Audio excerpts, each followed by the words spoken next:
cheese stuffed Swedish meatballs. Hey everyone, Sarah here from Rachel's culinary team, and today I'm going to show you guys my Viking cheese stuffed Swedish meatballs. Rachel sent me this awesome gift and I'm so excited to use it.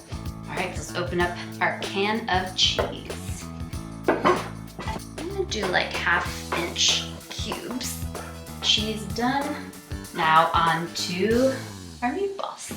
So I have 1/2 pound of ground pork and 1 pound of ground beef. Before we get going on our meatball mixture, this is a really cool tip that my grandmother used in her recipe, club soda to moisten the breadcrumbs.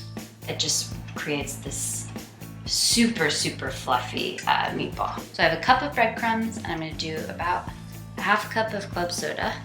Okay, meat mixture. Grate in about 1/2 small onion, some nutmeg, garlic powder, and white pepper, Dijon mustard, and salt.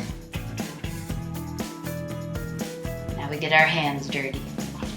Make sure all the breadcrumb gets incorporated. We'll do a quick cleanup and then we'll get ready to roll.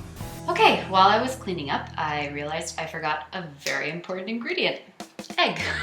So you want 1 egg in your meatball mixture. And my hands are already dirty and I'm just gonna get rolling.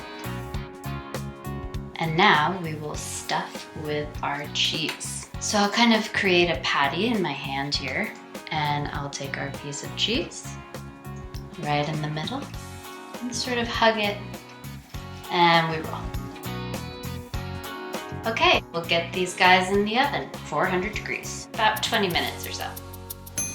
That is a beautiful thing. I like to serve it with a little cucumber salad, a little spicy brown mustard, and of course, lingonberry jam. Okay, I have to try one. Absolutely delicious.